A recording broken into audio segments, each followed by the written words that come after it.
All right. Cool.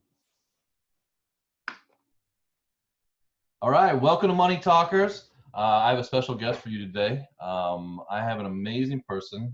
She goes by Sensei Victoria Whitfield. She has gone on to become one of the world's first business Reiki masters, teaching holistic stress management and self-care to professionals. She is a published author, a world toured speaker, and the hostess of the Journeypreneur podcast on iTunes. I know that she's been in very many CEO coaching roles as well, and she's come today to give us some of her personal insight and takes. So thank you, Victoria. My pleasure, Cody. Hi, everyone. And awesome. Yeah. Also, I didn't fail to mention that she brings a lot of energy. As me and Victoria go back a little bit and have connected through our coaching programs, and I'm really excited to talk to you today. So, I guess we could start where a little bit about your background, because it's a little bit different. So, if you could. That's an understatement. I mean, I would have to say that being here and just being able to connect with everyone, first and foremost, is such an honor. And to get to tell my story is also really awesome too, because I literally had this window of opportunity to choose whether or not I'm going to go on one path or another. And in my case, I got hit by the window. So here's the thing. I grew up, and ever since I was a little kid, I wanted to be an English teacher. Both of my parents had businesses on the side. So I've always had a passion for writing and tutoring and teaching. But once I graduated from university, it was around stock market crash. It was really crazy. It was hard to find work. And so I was working at this nonprofit, and I really believe in anything the mind can conceive and believe it can achieve. Like, I'm the type of person who is a go-getter.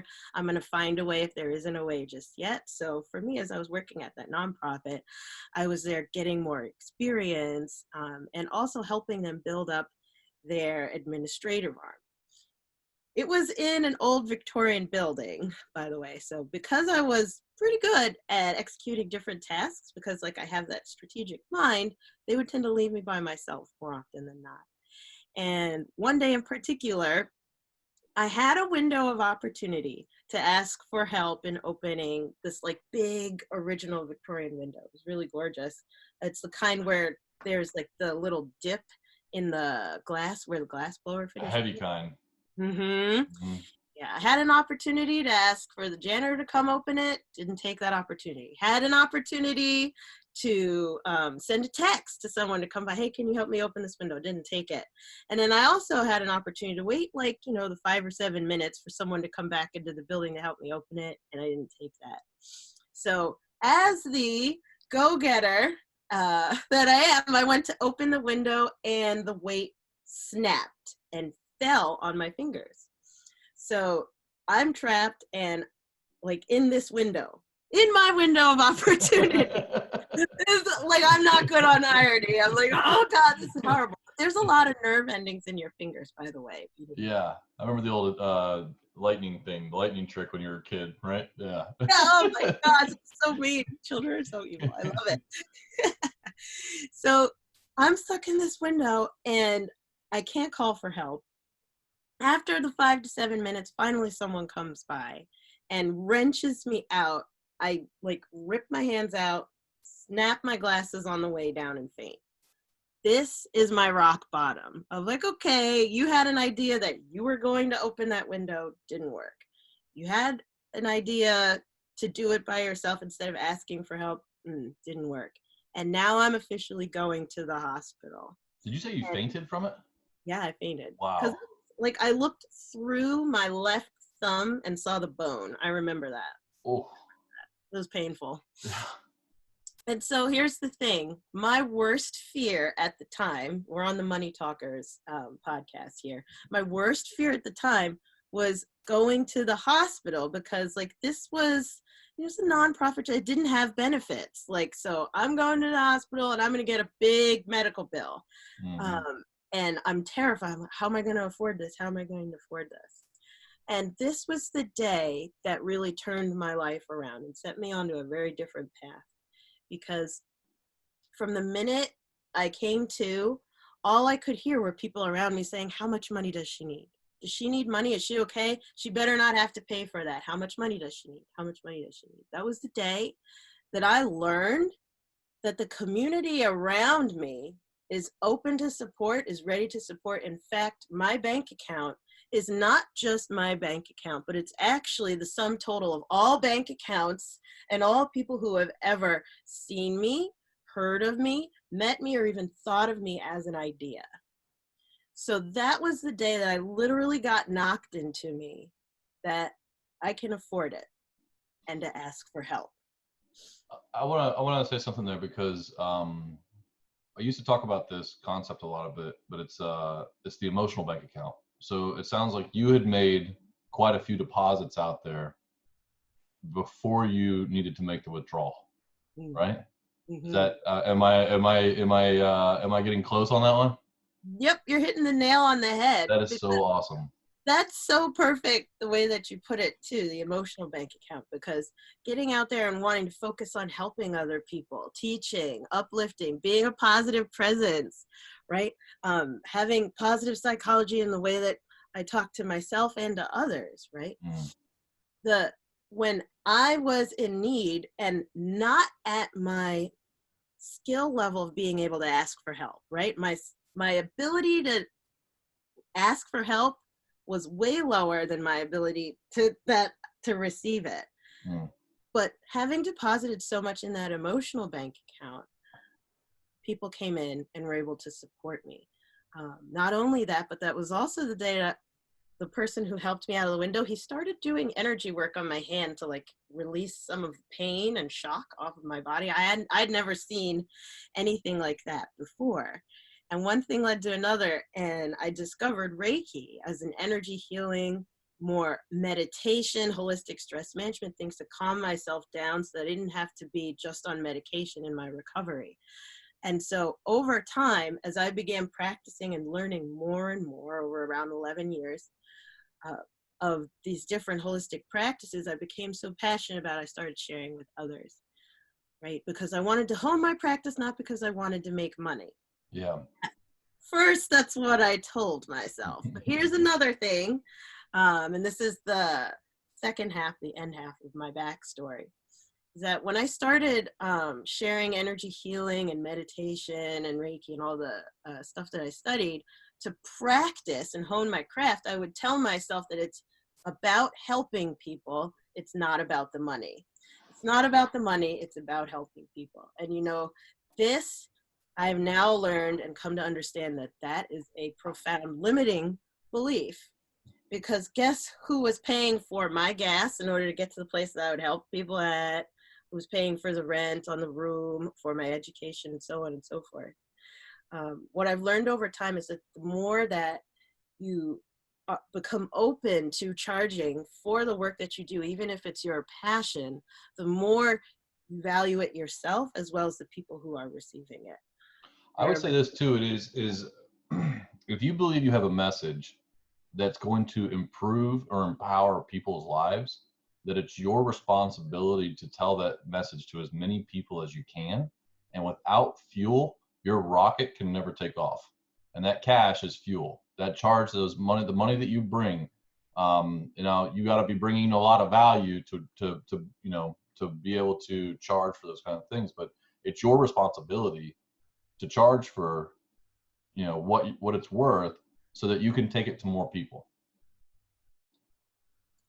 That's Right? absolutely right. And that's okay, and that's one of the things that, like you said, it's a limiting belief, but it's almost different because you're the one putting that on yourself, saying that you shouldn't be charging to it, as opposed to saying, I'm going to charge so that I can go bigger and I can help more people. That's the flip side of that, and that's amazing. And so, just for me, like, how could you give me the condensed Cliff Note version of Reiki, Yeah. so that money talkers can hear it and be like, wait, what is that? Yeah. So like when people understand that I'm a Reiki master. No, that doesn't mean I'm a master of raking the leaves in your front yard. No. I'm Got sure. a wonderful leaf raking business. That's why I brought you on today. Thank you. Yeah, right. Shout out to all of our landscapers who are listening. But here's the thing, that's not what that is. Reiki is a Japanese word which means universal life force energy. So essentially, this is, if you've ever heard of a martial art, that is essentially the art of fighting, right? And moving your body and other people's bodies through space and time. Reiki is a healing art. So instead of it being the art of fighting, it's the art of healing and moving emotional energy through space and time. So if you have like a headache, someone who's practiced Reiki knows how to lift that out of you or move that down and out of your body. Or if you have a lot of emotional stress and tension, someone who's studied Reiki knows how to help move that out of your system and help calm your mind. So that's what Reiki essentially is. It's being able to practice a healing art as opposed to a martial art. Over here in the West, a lot of people tend to confuse sensei with like martial arts. And they're like, oh, you're going to kick my butt, right? I'm like, no, but if someone does, I'll heal it. I like that. I like that a lot. I think we don't focus on that enough. When you mentioned like, well, if you're someone stressed out, like who isn't? Like if you don't take that time to clear that, to reset that piece for you, there's ramifications, not only that, just mentally, but physically and emotionally and relationships and what we're talking about is even as a Reiki business coach, like your business suffers. If you're carrying around that emotional baggage and that mental hurt, I can't imagine you're going to be a high performing person. Oh yeah. So I apparently am not the only person on earth who has worked herself into the hospital. This is the thing. My ideal client has had that experience, unfortunately. One way or another has like worked their emotions up to a point or worked their body down to a point for whatever reason. They haven't been managing their own health to the point that it's affected them going into the hospital or being severely sick. And then, of course, the business suffers because of that.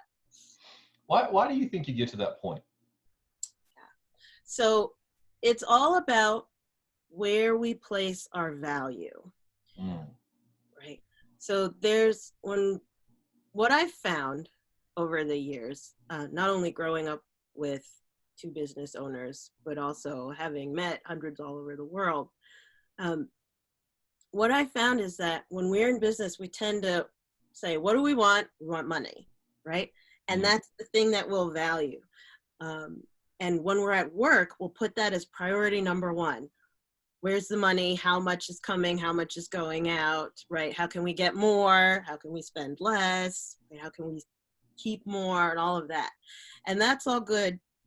At the same time, the bigger the front, the bigger the back. Right? The bigger the front, the bigger the back. So the more that you're interested in money, the more you have to understand what about what brings the money to you. Right? What about the person who's asking that question? So if you're just valuing how much you can make or how successful you can be, unfortunately, at least this is a pattern that I just keep seeing over and over again, we'll do a transaction of like, okay, I'll stay later, even though I feel kind of tired, or, I'll push my lunch off, even though I'm really hungry, so I could take that other client, right? Or so that I could fit in another meeting. I'll cram a little bit more people in so that I can fly out to this event. And then as soon as I come back, I'm not going to have any rest time because I got to make sure my clients see me. There's this whole mindset of valuing the money first and then doing a transaction. In order to get more of it, we will pay with our health. Wow. And I'm here to say that is no longer acceptable. It just doesn't really work. Yeah, I had 5 years I didn't leave for lunch. Oh my goodness, Cody! And I'll say this, when I left finally, because I had worked 70 hours a week for almost 8 years, and when I left, I started I started the One Funnel Away program, right? And which is a daily, like, 1 hour kind of thing. And so I was going to the gym, and like every day I would spend an hour doing that. I didn't realize I had blocked, like, I really wish I had been doing that the whole time. That hour away and that mental, like, exercise, I mean, my brain just exploded with ideas, Oh yeah. and I had clarity to stop and think about what was really important. And when I would have came back, that I think that those hours that you spend and those things that you trade-offs that you make are detrimental, because they don't allow you to figure out bigger problems to solve, and the ones that are really going to move the business. They tend to be filled up with time wasting and bottlenecking, Mm-hmm. right? And I wonder, like, is if you go into a situation and you bring on a new client that's a CEO or owner of a small business, or high level executive, that type of thing, like, what do you how do you approach that? Like, where do you start? Like, if let's go, and because you're talking about healing, and a lot of people in that position are type A alphas, right? And so talking about healing, that's where I was kind of wondering, like, when I said, like, why do we do that? And I think I have an idea, because we're just like, I can do everything, like, type of deal. But you need to stop and take that time. And how do you get through to them? Yeah. So there's a old saying that a spoonful of sugar makes the medicine go down, right? So I'm have to say I'm really proud of the fact that I'm really good at taming type A's. Something about me, I don't know. It's just how I'm wired. So my approach is the spoonful of sugar helps the medicine go down. So the spoonful of sugar is, how can I, with this person in particular, for whoever I'm bringing on, right, or whatever group that I'm bringing on, how can I sweeten the presence for them, remove as much stress, and get them out of their element as possible? So it's usually a team retreat or an executive retreat where we take them out the location and just basically focus on meditation, holistic stress management, expression, creative work, to get them in as sweet a space as possible. Because if I'm bringing someone on and I'm here to change their life, change their patterns, I have to interrupt the pattern. It's essential to get out of the same day to day. And so that for me is the spoonful of sugar. And I have my ways of making people laugh or fall asleep or do whatever it is to help them relax as much as possible. What happens is that I do that strategically to open them up to the medicine. Mm. And the medicine then is the strategies of how to overcome the cycles that they've been creating before.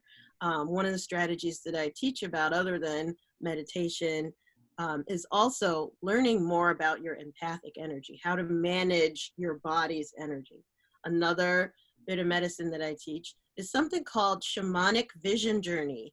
So when people do this mental exercise, it helps them see the bigger picture more so than they have ever seen it before. It's a really powerful technique, and it's very easy to do. So those two bits of medicine, as well as having an ongoing structure. I do year-long programs. I don't just like come in and leave. Yeah. So having that ongoing structure of checkpoints across the entire year, weekly, quarterly, and annually, supports them in changing into the new paradigm. So, but to summarize it, spoonful of sugar makes medicine go. So I have just thinking about how this pertains in our audience with, like, we're talking about people that have made it to a certain position in life and need to reset. But if you were setting this up from the beginning, because a lot of our audience is going to be parents that have kids in school and they want to apply these type of things, like, what would be your advice for a parent to think about these things as it pertains to their kids? Like, where could they start, you know, to apply some of the Reiki concepts. Even though obviously they're not senseis, but I definitely understand that there's a lot of value and concept in that. There's high level where you're doing that and you're pattern breaking, that kind of stuff. But how do you pattern start? Mm-hmm. So in the practice of Reiki, there are the 5 Reiki principles, and they go this way. Just for today, I will not worry. Just for today, I will not anger. Just for today, I will be honest. Just for today, I will be grateful. And just for today, I will be kind to myself, my family, and every living being. Right? So these 5 principles, I would have to say, is your best bet of where to start if we're going to take one of the Reiki ways of life and apply it. And I'm going to go back over them again. I want to hear those again, because I was like, I'm listening to that and I'm like, wow, if you were to kind of start your day out or as you're getting into situations and realize that you could rely on that, like I can imagine the amount of like positive things you could do in the day. Oh yeah, this is like a writer downer, put it on the post-it on your laptop or desktop and have it like in front of your face type thing. Yes. Right? Or put it as the background on your cell phone or on the mirror where you brush your teeth or on the fridge, wherever. This is a writer downer moment. And the phrase "just for today" alone, regardless of the other 5, like the 5 principles, just for today, that one has changed my life and has changed my clients' lives. But to list them all again, just for today, I will not worry. Just for today, I will not anger. Just for today, I will be grateful. Just for today, I will be kind to myself and every living being. And just for today, I will be honest. Switch the numbers up there. But it's not worry, not anger, be kind, be honest, be grateful. And it's one day. I love that, because I'm a big believer in, like, people say, well, it's most overnight successes took a really long time, right? Or if you have a goal you want to get to, and you break it back down into tiny chunks, because it's not big results don't come usually from big decisions. They come from many little decisions. And so big results of what you're talking about is like, well, people say, you know what, I want to be more kind, I should be like, and then that just lets you out though. Like that's your release. But if you say, look, I got to be kind for today, then you can't really get out of that one, because you're going to catch yourself. And that's amazing, because if you do those things, little patterns make big results. Mm-hmm. And that's the world it is in business. And I love that you're bringing that into my emotional side, is that you're breaking that down into a daily thing, and that's achievable. That is an achievable goal, not an aspiration that you have the release of just, I don't have to do that anymore. It's almost like New Year's. We just went through New Year's, right? So it's almost like your your New Year's resolutions, like, I'm not going to eat spaghetti anymore. And like a week and a half in, you're like, it's over with, so I can let myself off for the rest of the year. So you've got, like, where you're taking this, like, I'm going to be honest today. Well, that's a pretty achievable goal. It's also a pretty, I don't want to say it just achievable, but it's almost like it's I want to say like guilty, like you'd feel you could really hold yourself accountable, I guess would be the way I'd say it, right? Yeah. That's so cool. Simplicity is power, right? It is. Things don't have to be complex or esoteric in order to be powerful. The simpler, the better, because when it's done, it's done. If you do it and take it one thing, one day at a time, it's done. And you can continue to build that momentum. Right before we hit record on the podcast, though, you were sharing some fabulous nuggets with Cody around the power of tracking, though, at the same time, like how it builds your momentum, builds your buy-in, and maintains your buy-in over time. So I want to tie that back in here because coming back to that idea of this, a spoonful of sugar makes the medicine go down. The medicine in this instance is these principles of just for today. And you can pick one, doesn't matter, right? You don't have to do all five, but just for today. That's the medicine. That's the goal. That's the thing to do, the thing to do. But where's the sugar, right? Where's the sweetness of the deal? And a big thing that I teach my clients is how to celebrate, right? If you aren't celebrating, you're actually not tracking what went well or what's working. And so you'll keep pushing, pushing, pushing. And then 8 years will go by, brother, and you haven't like gone on lunch for whatever reason, because the point of view, like the focus has been placed only on smashing the goal rather than celebrating all along the way. So however you want to celebrate, such as at the end of the day, cross it off the list or put a gold star on the calendar or like, you know, whatever your reward is. But don't just do the thing, remember to celebrate, because just keeping that idea of a spoonful of sugar makes the medicine go down, because when you receive the medicine, you really get it, you will be healthier. But if you get tired, like it's January 14th right now, at the time of this recording, everyone. And this is the point. Studies have shown that most people have abandoned their New Year's resolution, right? So and that's about 2 weeks, right? So it doesn't matter when you're listening to this.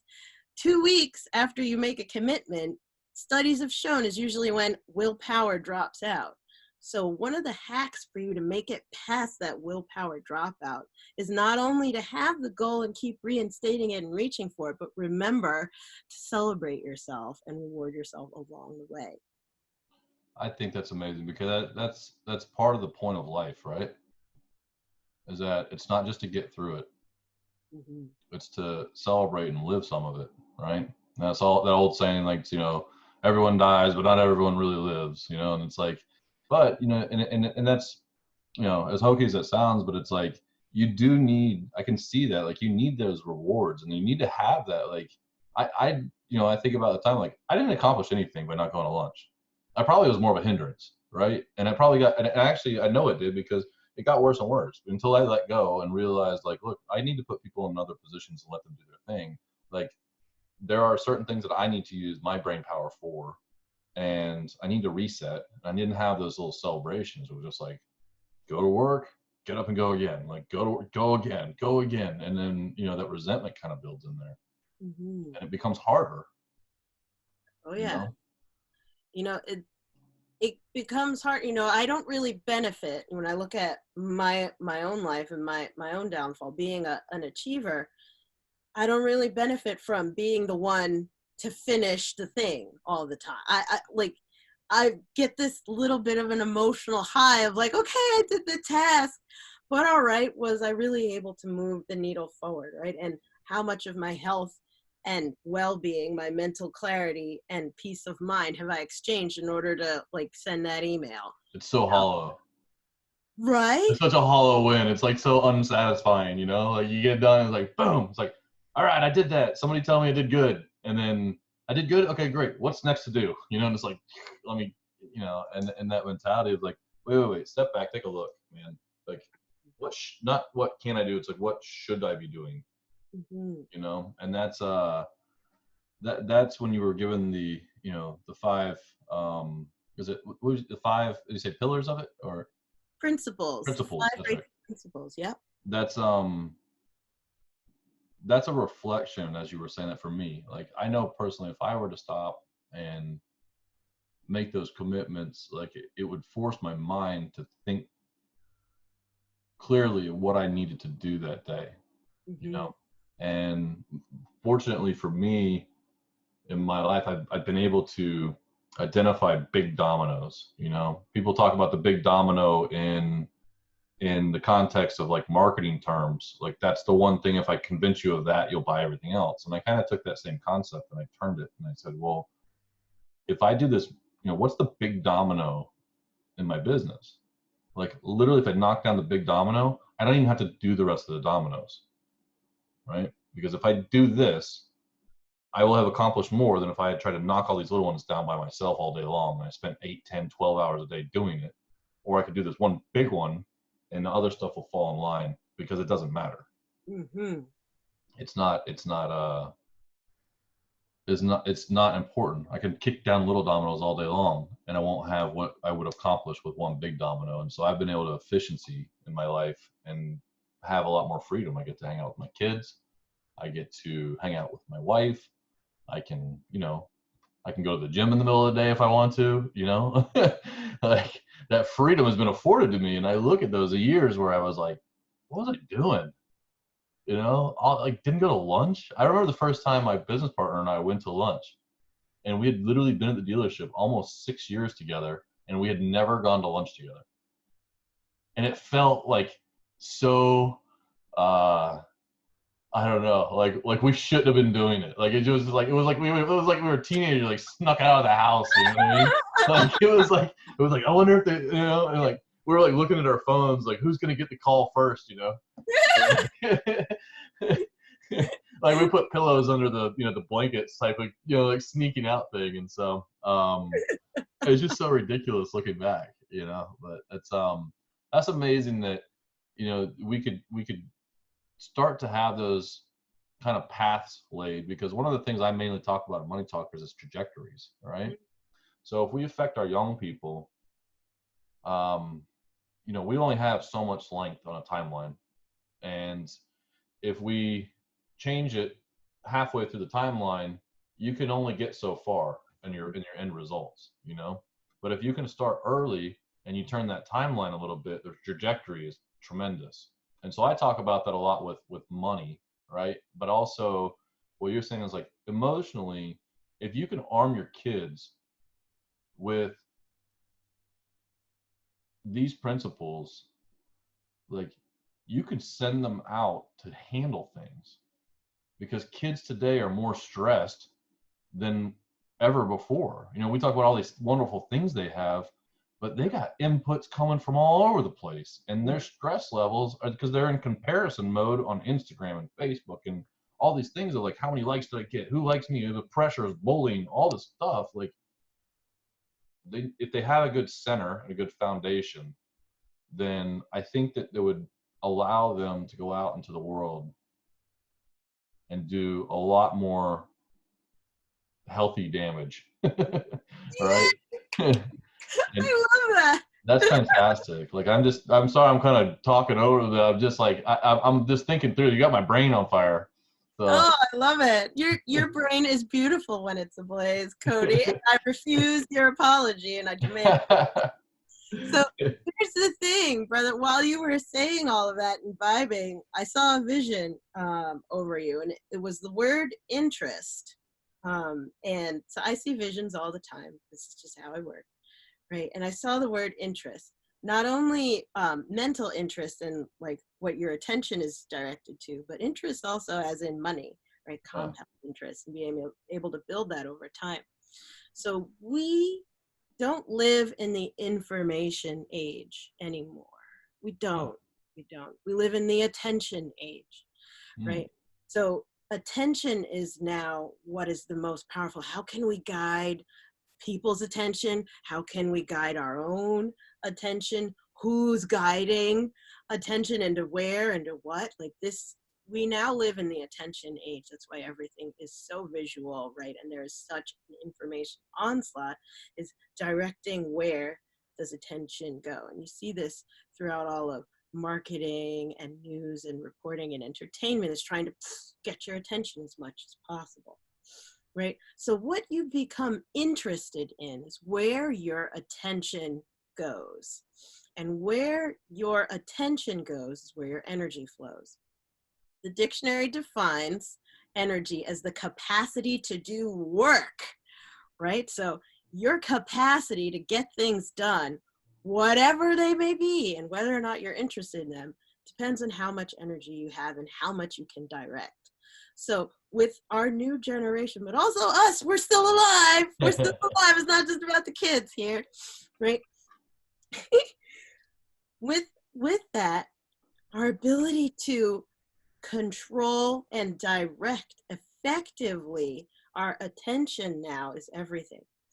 And being able to gain interest in managing your own energy, to gain interest in managing your money and understanding and having healthy conversations, talks around it, gaining interest around that is an essence of power, because you can direct where your attention will go over time. But on top of that, and the vision that I saw was this idea of compound interest. And I want to turn this over to you, Cody, because what you're doing in this podcast, as you were talking about the trajectory, is you're shifting how people pay attention. And that is going to be like a compound interest effect in these children's lives in particular. If you start them young, it's going to continue to build higher and higher over time. But now's the time to learn how to direct attention and getting them interested in these types of topics. That's amazing, because Albert Einstein, is very famous for E equals MC2, and energy and everything else. And he said compound interest is the strongest force in the universe, right? And so, I do know that, like, we talk as money talkers, it is geared at like finance and those kind of things, but also part of this too is successful mindsets. And so if you are able to plant those concepts early and able to plant the ability to handle stress, adversity, those kind of things, like, it's only going to get stronger and stronger as they get older.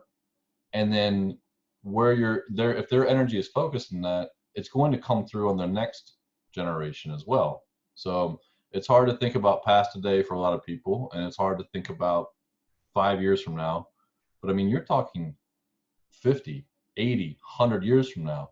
Like, you can change a family tree and a legacy of your name with these small steps, and it's our duty as parents to, one, recognize that and become that influence that's going to push these concepts, because you have no excuse not to do it. It's there in front of you. You mentioned like the attention age, and I also believe I would say there's a forward slash on that in the education age. So if you want to know how to do something, if you want to become something, you can do it, because it's all there. It's all out there in front of you. There's a million things for what you seek is what you're going to find, because we have the ability to seek like never before. And so on compounding and interest things, like, I'm thinking about emotionally, but dollar wise, it's an unbelievable concept. I spoke to 13-year-olds last night. I had 50 13-year-olds I was speaking to, seventh graders, I would say, so 12 and 13. Yeah. More terrifying than talking to 5,000 adults, obviously, but so I was waiting on crash and burn. But I talked to them, and so I actually did the calculations for them, and I asked them how many were working. How many had worked for some money, and I was surprised. Like 80% of them raised their hand. They're like, "Yeah, I've worked for money." Not like, maybe not jobs, but like, babysitting, leaves, raking, right? Talk to them, my people. But so I showed them, I said, I asked them, who wants to have a lot of money when they grow up? And then, obviously I got a good response, and I was trying to direct that. And I said, would you consider $2.2 million in your bank account tax-free a lot of money? And they're all, wide-eyed. I said, what if I could show you could have that with 1 hour of work a week?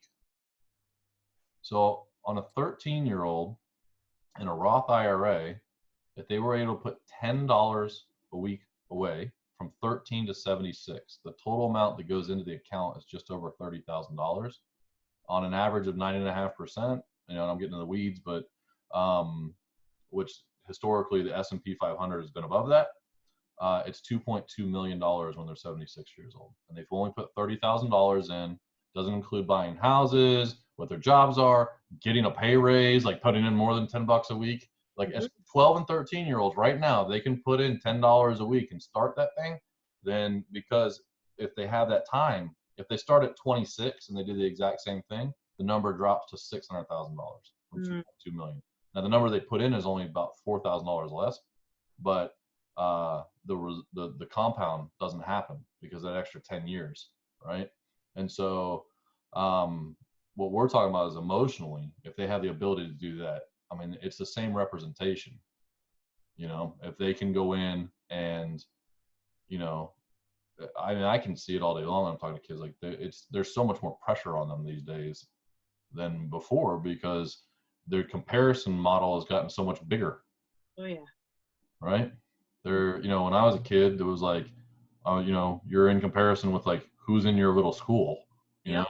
Now they're looking online and there's millions of kids that they're comparing themselves to and like trying to compete with and beat, and it's worldwide, it's billions probably. So um, arming them with the information and the mechanisms and the daily routine to handle that is amazing, Victoria.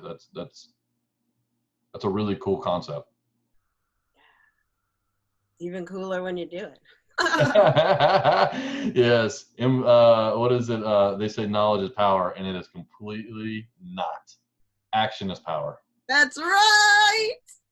That's right. Knowledge means nothing if you do nothing with it. Yeah. Right. And my son, actually my daughter, I have a little, I've got a little post-it note on my thing, and she wrote this 2 years ago. I didn't, there's one of those moments where like you realize that like they hear you a lot more than you think, right?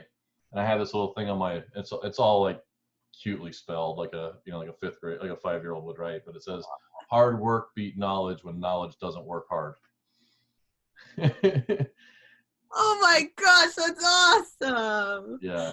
And so we need to make sure we're having those conversations and listening to stuff like this, Mhm. and taking that time to step back in our lives and don't skip those lunches. And that's metaphorically with our families too, is don't skip that time that you could get and go spend the 20 minutes and be present, That's right. you know? What was it? I believe it was Maya Angelou that said, "People don't remember what you said. People don't remember what you did. People remember the way you made them feel." And Wow. when you're able to be present, that instills that seed of I matter, right? I can prioritize myself and your children. That helps to plant that in them, that help them remember that they have worth, right? And just choosing to be present is so powerful as a parent in your children's lives. And by the way, I'm getting guidance to say, please don't start like beating yourself up of I wasn't there. Just for today, I will be present. Just for today. Don't go into the past. Like come back. We could do all my favorite sayings. 20 years ago was the best time to plant a tree. The next best day is today, right? Right. So what you're going to fix for last week, 2 months ago, 3 years ago, nothing. But today is a day. Put the phone down, right? When you're done with this podcast, put it down. Go make an impact, man. Go spend 20 minutes. Go spend 30 minutes, and have this talk. Like refresh this in your brain and talk about it with your kids. What are they stressed about? What do they need help with? And just be there and let them talk and let them guide the conversation and have their time. And go make that first emotional bank account deposit if you haven't done so. If you have done so, congratulations. That's probably why you're listening to this anyway, because you're trying to find a mechanism to it. But this is one of those times where it's time to just go do and not learn anymore, right? So awesome, Victoria. I'm gonna stop us there. I think you and I could probably talk for hours. So Yep. I really appreciate you coming on and talking with us. It's been pretty awesome. Any final thoughts? Oh my goodness. Final thoughts I would just have to say is just marveling at oh, how much love that you are pouring out into the world, Cody. I just want to take this moment to respect and reflect back to you and celebrate how you are showing up and really making those emotional deposits in this wonderful compound interest account. Like who knows what we'll see as an impact of this information getting out there, brother. So just thank you, thank you, thank you. Man, that's awesome. Thank you. It makes my heart warm. It's I just want to. We don't have to learn everything, but to make the impact that starts down the trajectory is my goal. So awesome. Well, thank you so much. All right, Money Talkers, you've got some marching orders to get out there and go make that first impact from learning from Sensei Victoria. So thank you. This one last thing. They want to find more from you. Where's the best place to check you out? Yeah, hop on over. Since you're listening to a podcast, you can hop on over on iTunes, put in Journeypreneur podcast. It's all one word, Journeypreneur, and I'll see you there. Awesome. All right. Thank you.